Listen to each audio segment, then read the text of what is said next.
Screen show झाली की मला सांगा. हा सर.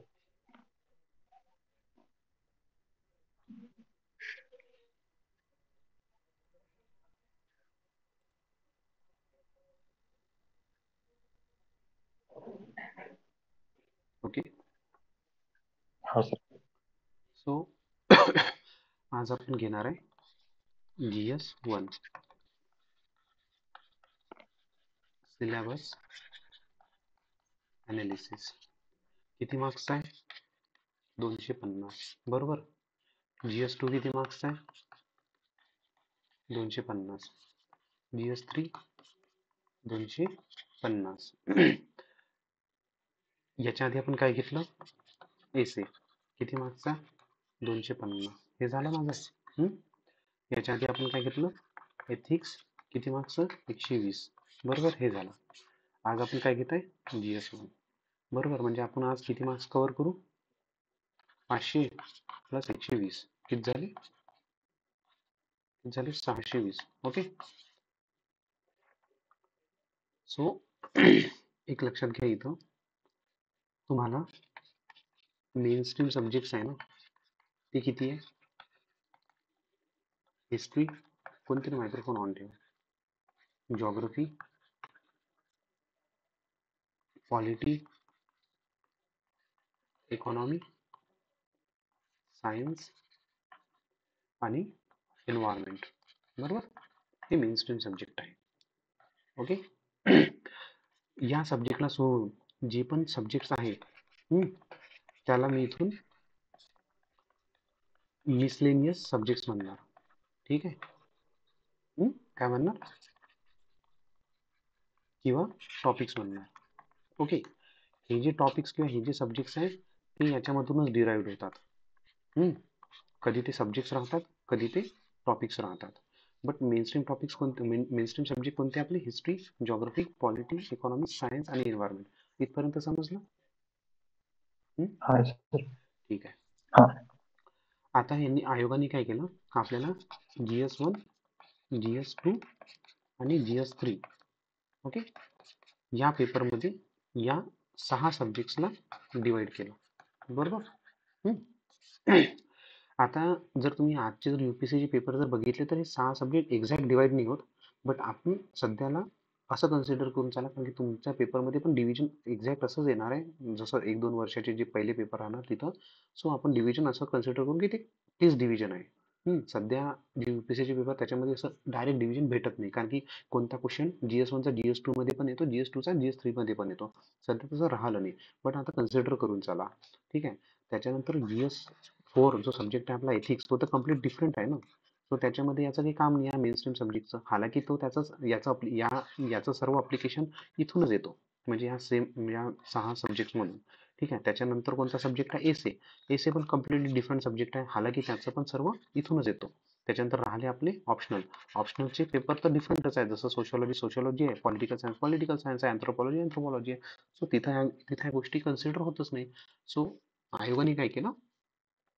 या 6 सब्जेक्टला GS1, GS2, GS3 मध्ये मेन्शन केलं. बरोबर. ओके. 6 सब्जेक्ट्सला.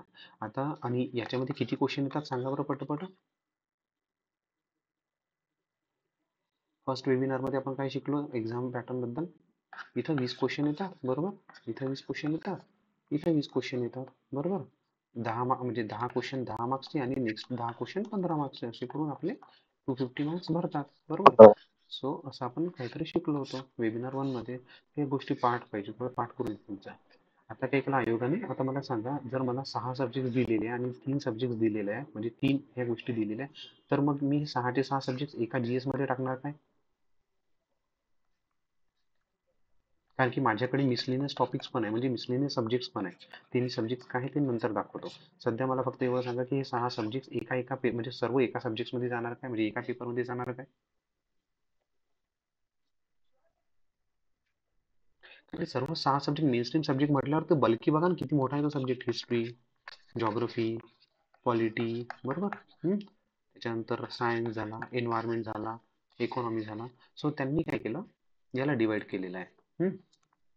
त्यांनी GS1 मध्ये तुमचा हिस्ट्री आणि जॉग्रफी टाकला. GS2 मध्ये त्यांनी काय टाकलं, पॉलिटी टाकलं. ओके. GS3 मध्ये त्यांनी इकॉनॉमी, एन्व्हायरमेंट आणि सायन्स टाकला. बरोबर, समजलं इथं? तर हा प्लस इथं इथं पण मिसलेनियस टॉपिक्स येतील, इथं पण मिसलेनियस टॉपिक्स येतील आणि इथं पण मिसलेनियस टॉपिक्स येतील, म्हणजे मिसलेनियस सब्जेक्ट्स. ते कोणते ते मी नंतर सांगतो. ओके. सो आता आज आपण काय घेणार आहोत, GS1 मध्ये सांगा काय काय येते. हिस्ट्री प्लस आणखी जॉग्राफी जॉग्रफी, हे झाले मेन स्ट्रीम सब्जेक्ट्स आणि मिसलेनियस टॉपिक्स किंवा सब्जेक्ट्स. समजले इथपर्यंत? हा सर. ठीक आहे. उद्या आपण काय करू, GS2 बद्दल बघू. GS2 बद्दल पण काय बघू, जे काही सब्जेक्ट दिलेले आहे प्लस मिसलेनियस टॉपिक. मग नंतर आपण काय बघू, GS3 बद्दल बघू, जे पण सब्जेक्ट दिलेले आहे ते मिसलेनियस टॉपिक्स. आता हे जे मी सांगितलं ते बरोबर आहे का चेक करू आपण.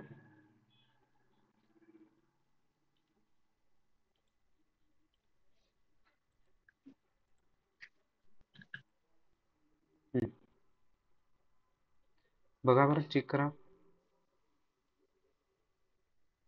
बघा, दिसत आहे हिस्ट्री, जॉग्रफी. दिसलं? हा सर. दिसलं? बरोबर आहे? हा सर. हे दिसलं ना तुम्हाला? ओके. हे बघा, म्हणजे कशामध्ये, GS1 मध्ये. आपण GS2 बघू. दिसला? कॉन्स्टिट्यूशन, पॉलिटी, बरोबर, गव्हर्नन्स एकच आहे ते. आता GS3 बघू.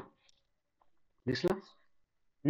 बायोडायव्हर्सिटी, एन्व्हायरमेंट समजलं, इकॉनॉमिक डेव्हलपमेंट समजलं. हा ठीक आहे. आता इथं अजून एक गोष्ट आहे मजेदार, ते काय आहे सांगा बरं, विथ सम वेटेज. समजलं सम वेटेज, याचं किती मोठं एक्सप्लेनेशन दिलेलं आहे मी तुम्हाला. सम वेटेज म्हणजे समजलं ना तुम्हाला, त्यांनी इक्वल वेटेज म्हटलं की नाही, हा सर. सम वेटेज म्हटलेलं आहे. सो सम वेटेजचा अर्थ काय तुम्हाला माहिती आहे, समजलं ना. सो हा इथंच बघा त्यांनी दिलेलं, म्हणजे आपल्याला काय लक्षात येते की काहीतरी वेटेज महाराष्ट्राला पण आहे.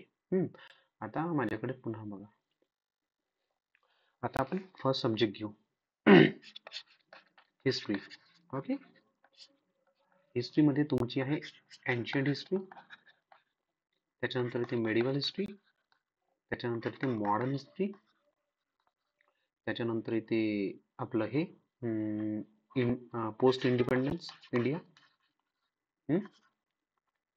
त्याच्यानंतर इथे तुमचा वर्ल्ड हिस्ट्री.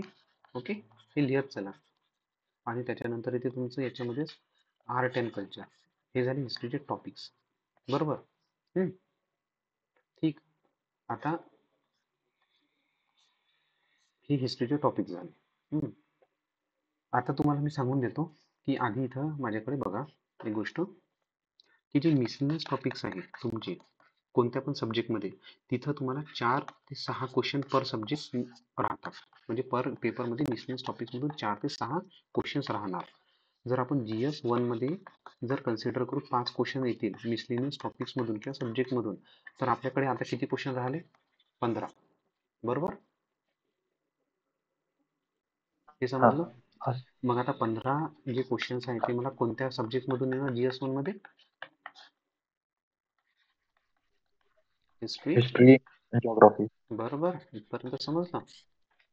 आता मी हिस्ट्रीला हा आता मला हिस्ट्रीला तोडावं लागणार. बरोबर. आता मी हिस्ट्रीला याला क्लासिफाय केलं, कशामध्ये केलं, एन्शियंट, मेडिवल, मॉडर्न म्हणजेच ब्रिटिश इंडिया, त्याच्यानंतर वर्ल्ड हिस्ट्री, त्याच्यानंतर पोस्ट इंडिपेंडंट इंडिया. ओके, त्याच्यानंतर आर्ट अँड कल्चर. बरोबर, आर्ट अँड कल्चर. आता मला सांगा तुम्ही, तसंच मी जॉग्रफीला पण करून देतो इथंच, म्हणजे तुमच्या अजून थोडं चांगल्या प्रकारे लक्षात येणार. जॉग्रफीला करू आपण fundamental geography, physical geography of India. Okay, world geography, okay, human geography, okay, आणि इकॉनॉमिक जॉग्राफी. समज. हे आता एवढं हे याची भीती नका ठेवू. हे जे आहे ना, हे जेवढं मी सांगत हे ऑलरेडी तुम्ही वाचून घेतलेलं आहे. हे एनसीआरटी, प्युअर एनसीआरटी किंवा तुमचे स्टेट बोर्ड जे आहे ना, तेच टॉपिक आहे, काही दुसरे तिसरे नाही. मे बी तुम्हाला एन्शियंट नसेल किंवा मेडिवल नसेल, ते तुम्हाला एक्स्ट्रा करावं लागेल. मे बी तुम्हाला आर्ट अँड कल्चर नव्हतं, ते तुम्हाला एक्स्ट्रा करावं लागेल. वर्ल्ड हिस्ट्री नव्हतं, करावं लागेल. बट काही ना काही तर करावंच लागते. आता मला सांगा, इथं किती सब्जेक्ट इथं वेगवेगळे सब्जेक्ट झाले, तिथं वेगवेगळे म्हणजे टॉपिक झाले. सो आता माझ्याकडे किती राहिले? 15च क्वेश्चन राहिले. समजलं? हम्म? अरे 15च क्वेश्चन राहिले ना. सब्जेक्ट किती आहे? हा सब्जेक्ट किती आहे? हिस्ट्री आणि जॉग्राफी. जिओग्राफी. याच्या पण मध्ये पण जर बघितलं आपण, तर एन्शियंट आला, मेडिवल आला, मॉडर्न आला, वर्ल्ड वॉर म्हणजे वर्ल्ड हिस्ट्री आला, पोस्ट इंडिपेंडंट आला, आर्ट अँड कल्चर आला. इथं पण बघितलं तर फिजिकल आली, physical geography, fundamental geography, human geography, world geography, economic geography. ठीक आहे. आता मला सांगा की असं इथं म्हणजे प्रत्येक टॉपिक मध्ये एक एक जरी क्वेश्चन निघाला तरी हा स्लॉट बुक होऊन जाणार.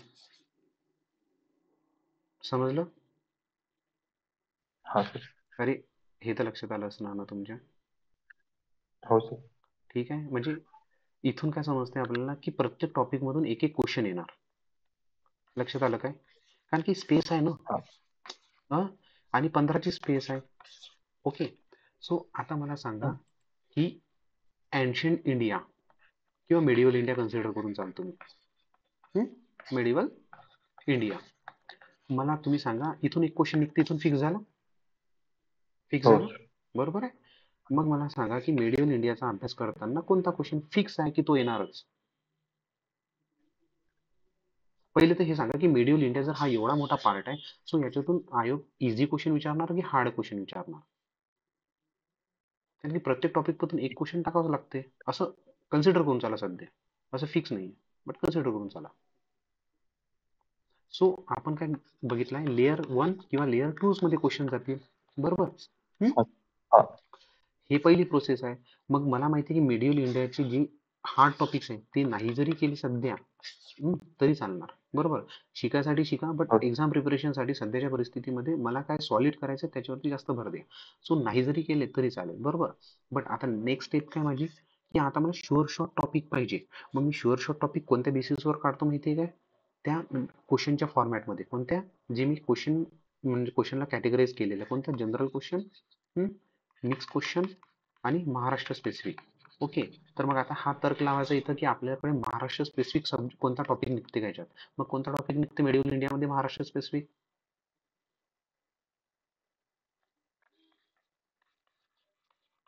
बराबर. हम्म? समजलं?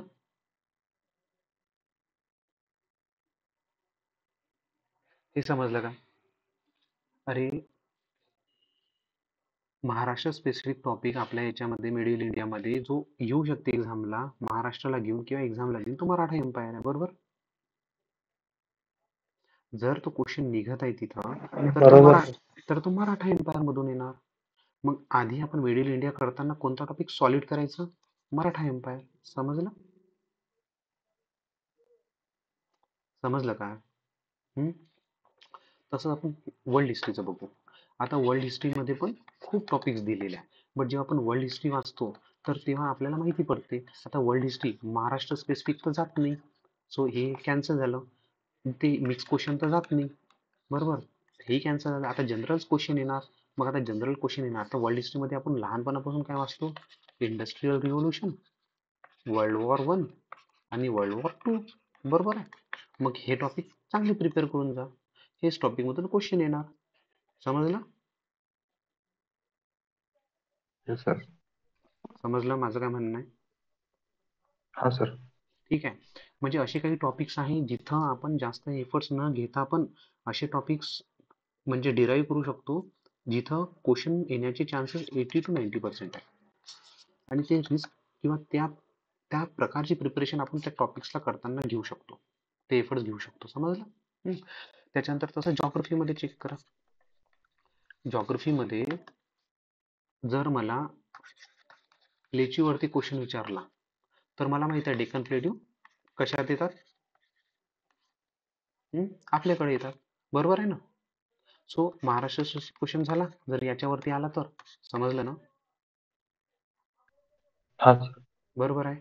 जर सपोज त्यांनी माउंटेन रेंजेस वरती क्वेश्चन विचारला की माउंटेन रेंजेस कशी आहे, तर तुम्हाला कोणती माउंटेन रेंज करावं लागणार, हिमालयन. त्याच्यानंतर जास्तीत जास्त महाराष्ट्र. महाराष्ट्रामध्ये पण सह्याद्री झालं, सातपुडा झालं आहे, बरोबर आहे. म्हणजे हा क्वेश्चन फिक्स जर असा आला तर. रिव्हर सिस्टीम जर विचारली तर महाराष्ट्रामधली करा, महाराष्ट्र स्पेसिफिक. आणि हे करा आपली गंगा आणि याची ब्रह्मपुत्राची. समजलं. हे करून झालं. म्हणजे असे काही टॉपिक्स आहे जे तुम्ही फक्त जे मी सांगितलं प्रिव्हियस वेबिनार्स मध्ये त्याचं जरी थोडं डोकं लावलं तर ते निघतात. म्हणजे ते सॉल्व्ह, म्हणजे ते तुम्ही इव्हन क्वेश्चन पण काढू शकते की कोणता क्वेश्चन येणार आहे एक्झाम मध्ये. समजलं इथपर्यंत. हा सर. इथं काही हार्ड होतं. जर कोणाला नाही समजलं असेल तर पुन्हा विचारा, मी 2 मिनिटं घेतो.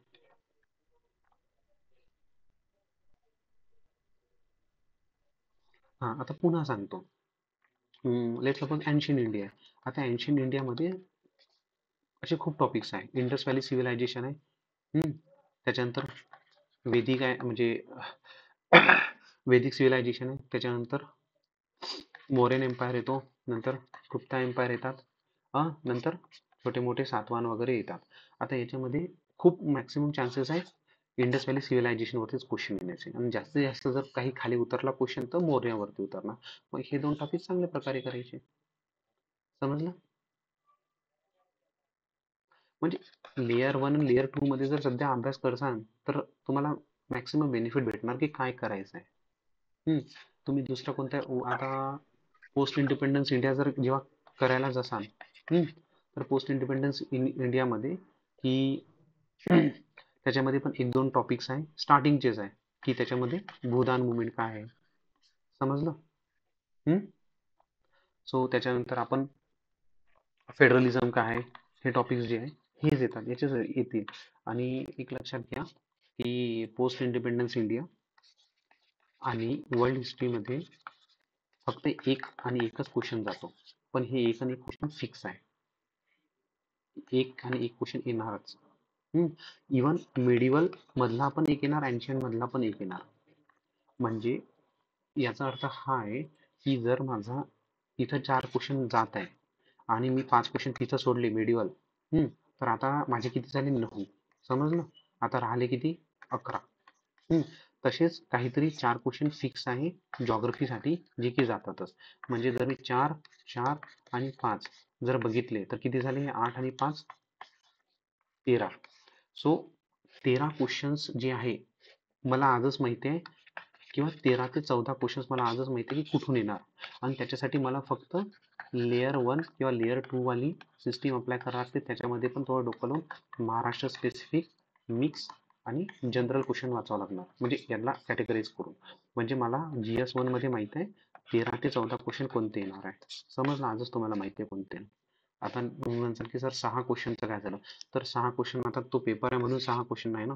तर 6 क्वेश्चन तुम्हाला त्याच्यासाठी थ्रूआउट हिस्ट्री किंवा थ्रूआउट जॉग्रफी वाचावं लागणार. हे कोणाच्याच हाती नाहीये. बट हे 6 क्वेश्चन जेव्हा होते ना, या 6 क्वेश्चन जर तुम्ही थोडी जर चांगली मेहनत घेसाल तर हे 6 क्वेश्चन पण इझिली क्रॅक होतात. ज्याच्यामध्ये मी तुम्हाला म्हणतो, जर तुमचे 4 जरी झाले आणि जर तुम्ही 2 वर फक्त एक चांगल्या पद्धतीने लिहू शकता अशी जरी मेहनत केली तरी तुमचा 20 पैकी 20 तुम्ही काढून घेसाल क्वेश्चन, म्हणजे आन्सर. समजलं. आता तुम्ही म्हणाल की सर हा ठीक आहे, इथपर्यंत काही प्रॉब्लेम तुम्हाला. आणखी एक अजून नाही क्वेश्चन सर. सांगून देतो तुम्हाला. भक्ती मुवमेंट वरती फिक्स क्वेश्चन आहे, पण हा क्वेश्चन मिसलेनियस टॉपिक्स मध्ये जातो, मिसलेनियस टॉपिक मध्ये जाते म्हणून मी सध्या घेतला आहे. तो पण मी सांगून देईल कुठं झाला. ओके. इथपर्यंत काही प्रॉब्लेम असेल तर सांगा.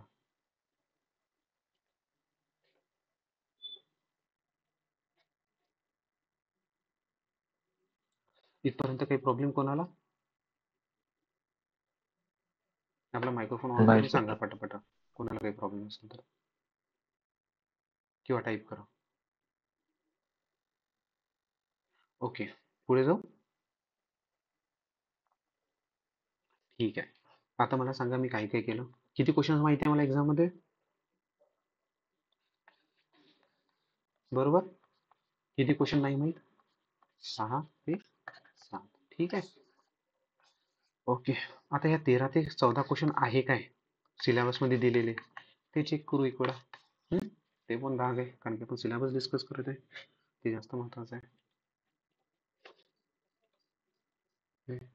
बघा बरं,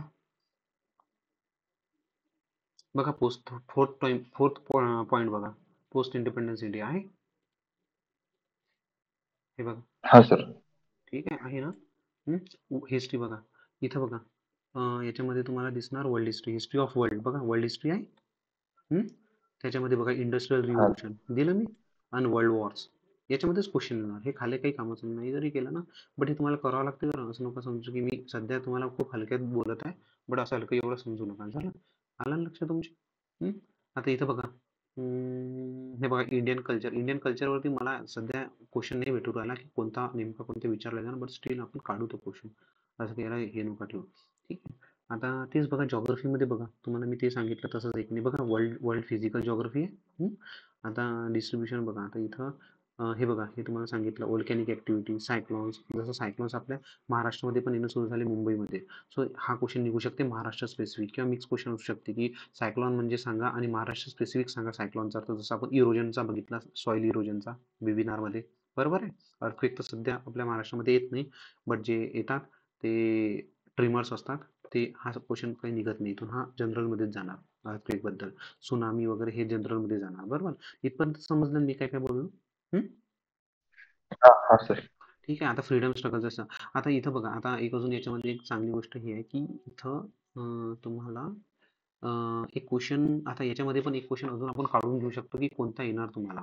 जर सपोज मॉडर्न हिस्ट्रीमध्ये जर तुम्हाला क्वेश्चन विचारला गेला, तर त्याच्यामध्ये एक क्वेश्चन फिक्स राहणार सोशल रिफॉर्मर मध्ये. समाज सुधारक. आणि त्या समाज सुधारक मध्ये पण मला आता तुम्ही सांगा साधी गोष्ट, कुठून क्वेश्चन येणार? मिक्स येणार, जनरल येणार की महाराष्ट्र स्पेसिफिक येणार? खूप लॉजिकल गोष्ट आहे, खूप कॉमन सेन्स वाली गोष्ट आहे. महाराष्ट्र स्पेशल. झालं, समजलं आता.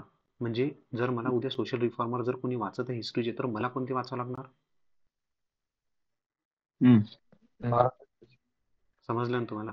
जर कोणी रवींद्रनाथ टागोर वाचत आहे, किंवा कोणी इतर कोणते वाचत आहे, तर मला कोणते वाचावं लागणार? मला महाराष्ट्र स्पेसिफिक, कारण की महात्मा मला फुले. फक्त मला महाराष्ट्र स्पेसिफिक वाचावं लागणार, कारण की ती आहे ना, मला फिक्स आहे ना. म्हणजे तो एक क्वेश्चन पण त्याच्यामध्ये असं करून कन्सिडर करा की तो एक क्वेश्चन पण मला माहिती पडला. समजलं? आता इथं बघा, हे फ्रीडम स्ट्रगल, हा थोडा मोठा टॉपिक आहे, मॉडर्न हिस्ट्री आणि freedom struggle. Post independence India मी तुम्हाला सांगितलं. ठीक आहे. इंडियन कल्चर सध्या हा थोडा टॉपिक सध्या राहू द्या. आता बघा, आता दुसरी गोष्ट राहिली आपली मिसलेनियस टॉपिक्सची. ओके.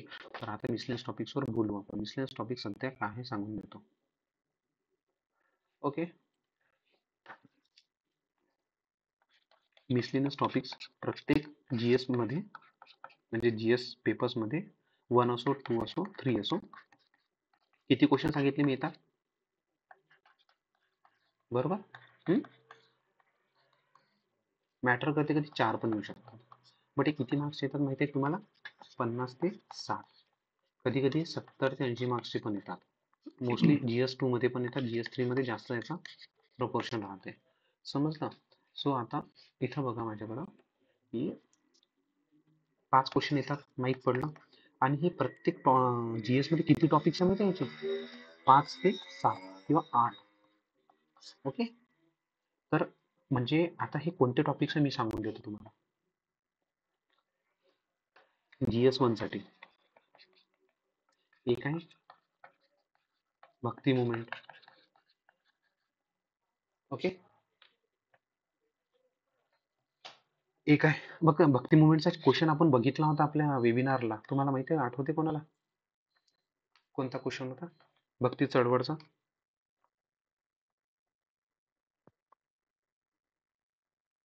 आठवा थोडं.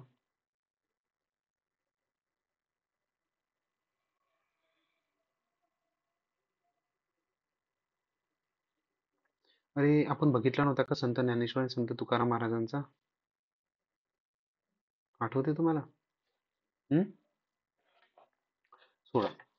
दुसरा टॉपिक आहे तुमचा salient features of Indian society,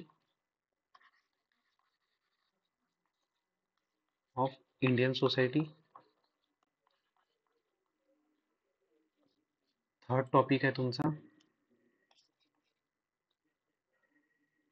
poverty and population. Okay. Fourth आहे तुमचा ग्लोबलायझेशन. फिफ्थ आहे तुमचा कम्युनलिझम. सिक्स्थ आहे तुमचा रिजनलिझम. सेवन्थ आहे तुमचा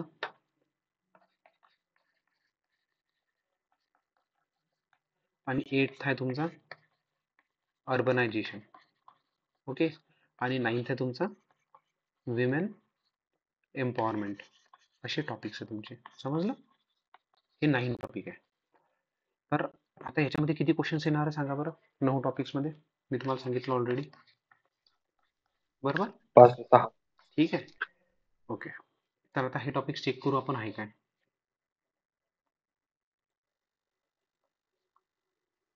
हे बघा इफेक्ट ऑफ ग्लोबलायझेशन आहे. आहे का? हा हा सोशल एम्पॉवरमेंट आहे म्हणजे विमेन एम्पॉवरमेंट. कम्युनलिझम आहे, रिजनलिझम आहे, सेक्युलरिझम आहे. हे बघा silent features of Indian society आणि डायव्हर्सिटी ऑफ इंडिया आहे. हे बघा भक्ती मुवमेंट आहे. त्याच्यानंतर काय आहे रोल ऑफ विमेन. हे बघा हे विमेन तेच विमेन ऑर्गन. हे पॉप्युलेशन पॉवर्टी बघा पॉप्युलेशन आहे पॉवर्टी आहे. इथं चेक करा बघा दारिद्र्य बघा लोकसंख्या आहे. समजलं? तर असं करून हा GS1 चा पेपर आहे. ठीक आहे. आता आपल्याला काय करावं लागते सर्वात महत्वाची गोष्ट ही आहे की कोणाला असं वाटत आहे की 9 टॉपिक्स खूप जास्त आहे 5 क्वेश्चन साठी.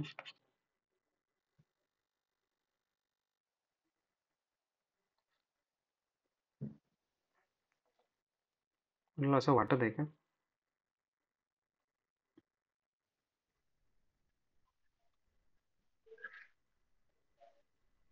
तुम्हाला एक सांगू हे 9 टॉपिक्स किती म्हणजे याचे नोट्स किती आहे माहिती आहे तुम्हाला.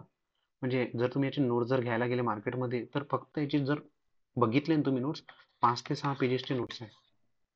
म्हणजे एका टॉपिकचे फक्त काही टॉपिक्सचे त्याच्याहून कमी आहे. समजलं का तुम्हाला. आणि हे 9 टॉपिक्स प्रिपेअर करायला किती दिवस लागतात माहिती आहे तुम्हाला. फक्त 15 दिवस जर इमानदारीने अभ्यास केला तर. किती? 15 दिवस.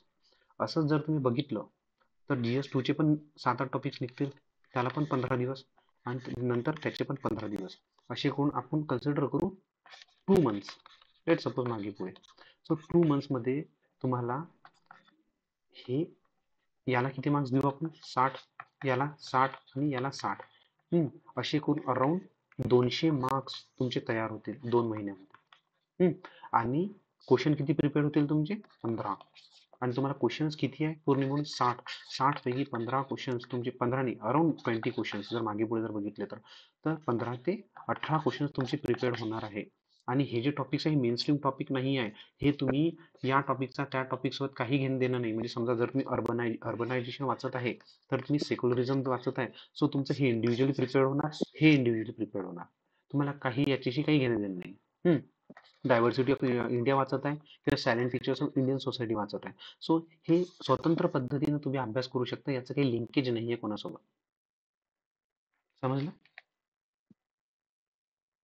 समजलं का तुम्हाला. म्हणजे याचा अर्थ हा आहे की आणि हे टॉपिक कोणते क्लासवाले लवकर शिकवत नाही. तुम्हाला सांगतो ते मेनस्ट्रीम सब्जेक्ट शिकवतात त्यांचं पण बरोबर आहे. बट हे टॉपिक्स पण तेवढंच इम्पॉर्टंट आहे कारण की यांचं वेटेज जर मी 1450 मार्क्स जर कन्सिडर करून चालतो त्याच्यामध्ये पण फक्त सध्या मी GS1 GS2 ला जर कन्सिडर करून चालतो म्हणजे 750 मार्क्स त्याच्यामध्ये याचं वेटेज 200 मार्क्स आहे 200+ मार्क्सचं. सो माझ्यासाठी माझी पहिली स्ट्रॅटेजी काय पाहिजे जर मला 200 मार्क्स जर 1.5 महिन्याच्या अभ्यासावर भेटू राहिले ते पण कॉन्क्रीट माहितच आहे हे क्वेश्चन येणारच. तर मी कोणता अभ्यास करणार म्हणजे याला वेळ किती लागू राहिला पर डे तुम्हाला किती घंटे द्यावे लागते फक्त 1 ते 2 तास. 2 तासाच्या अभ्यासावरती तुम्हाला 200 सव्वा 200 मार्क्स भेटू राहिले आज. आणि कॉन्फिडन्स येत आहे तो वेगळा. मग तुमचं फक्त काय राहणार काम की मेनस्ट्रीम सब्जेक्ट करत राहा पुढच्या 6-7 महिने. समजलं. आणि त्याच्यानंतर सांगतो याचे नोट्स किंवा याचे बुक्स मार्केटमध्ये अवेलेबल नाहीये. जे बुक्स अवेलेबल आहेत ते आपल्या अभ्यासासाठी लागत नाही कारण की ते याला जो क्वेश्चन येते ना त्याचा एकदम थोडक्यात आन्सर लिहायला लागते. सो त्याला अशी काही रेफरन्स बुकची गरज नसते. मार्केटमध्ये जी नोट्स अवेलेबल आहे ते UPSCची असो किंवा कोणती पण असो, ती फक्त काहीतरी तुमची हार्डली नोट्स, मी तुम्हाला सांगू हे सर्व टॉपिक जर कॅल्क्युलेट केले ना 100 पेजेसचे नोट्स बनतील मॅक्स टू मॅक्स, किंवा जास्तीत जास्त 70-80, मी तेही जास्त बोललो 100, 70-80 पेजेसमध्ये तुम्हाला सर्वच सर्व हे 200 मार्क्स कव्हर होतील.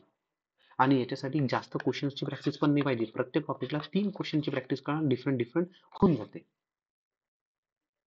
3 ते 4 क्वेश्चन बंद झालं कोणत्याही टॉपिकवर, म्हणजे मग तुम्हाला क्वेश्चन कसला येईल तुम्ही त्याचा आन्सर लिहू शकता.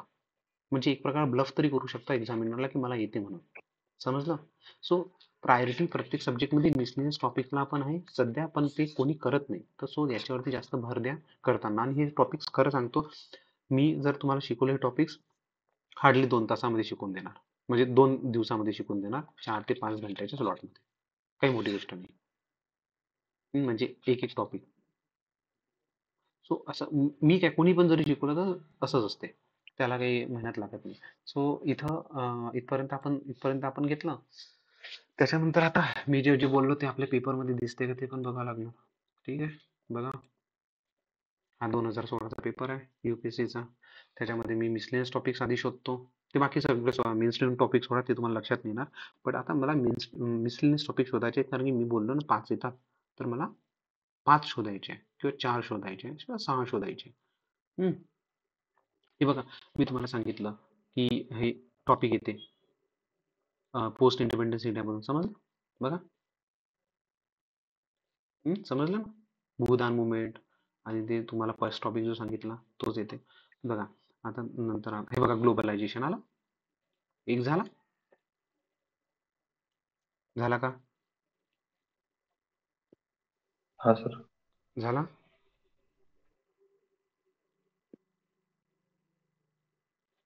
त्याच्यानंतर बघा, पॉवर्टी झाला. हा सर. ठीक आहे. स्मार्ट सिटी मिशन म्हणजेच अर्बनायझेशन झालं. बघा, रिजनलिझम झाला. समजलं का? सर. ठीक आहे. हा सर. बघा, लँडस्लाईड महाराष्ट्रात होत नाही, बट मग जनरल क्वेश्चन आला. मग आता बघा, हिमालयमध्ये होता तर जनरल क्वेश्चन आला. इथून समजलं. त्याच्यानंतर बघा, ठीक आहे. हे बघा, अर्बनायझेशन, मेजर सिटीज. हे बघा, अर्बनायझेशनचा अर्थ अजून एक क्वेश्चन आला. Major cities of India are became more flood prone. ठीक आहे, आला. समजलं? आले क्वेश्चन. बघा, अर्बनायझेशन वरती आला, त्याच्यानंतर रिजनलिझम वरती आला, 2 पॉवर्टी वरती आला, ग्लोबलायझेशन वरती आला. तसंच दुसऱ्या पेपरमध्ये रिजनलिझम वरती आला असणार, सेक्युलरिझम वरती आला असणार.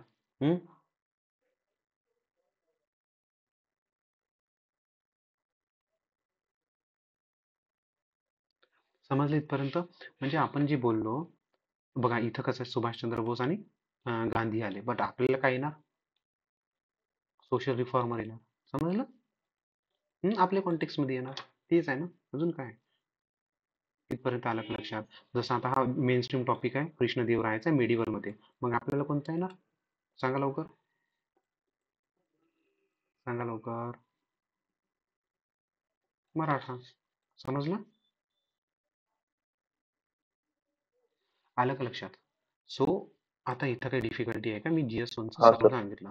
आता GS1चा सिलेबस एक वेळा पुन्हा वाचून घ्या, आणि पुन्हा मला सांगा की तुम्हाला काही डिफिकल्टी आहे काय कोणत्या पॉईंट्स मध्ये, कारण की मी सर्व पद्धतशीर सांगितलं तुम्हाला.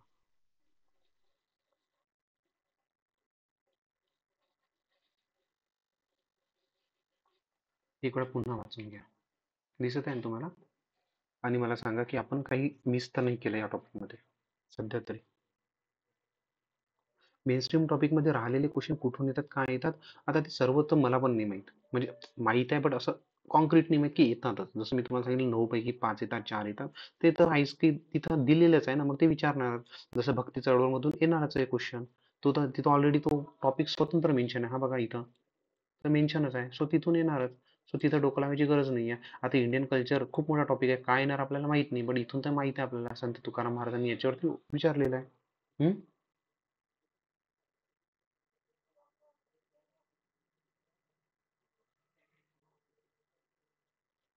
सो काही विचारायचं असेल तर आता इथून विचारून घ्या.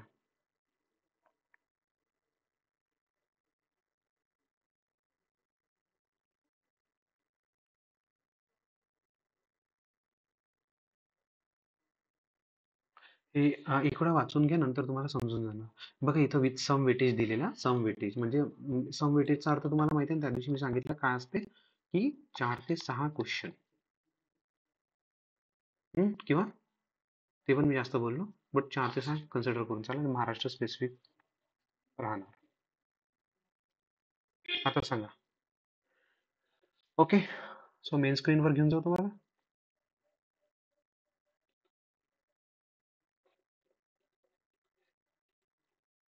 हे वाचलं सर्वांनी?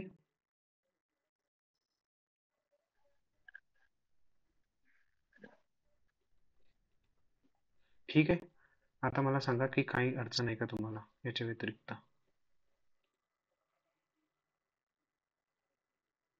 नंतर आपण 10 मिनिट्सनी कन्क्लूड करू.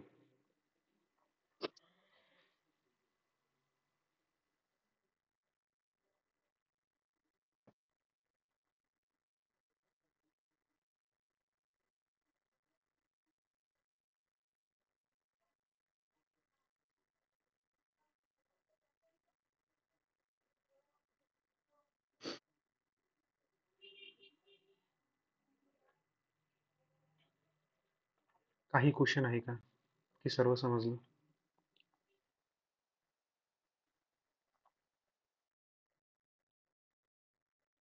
मी खूप पद्धतशीरपणे तुम्हाला सांगून दिलं की आता याच्यामध्ये तर काही अडचण यायला नाही पाहिजे. ठीक आहे. हो सर. हं? हां.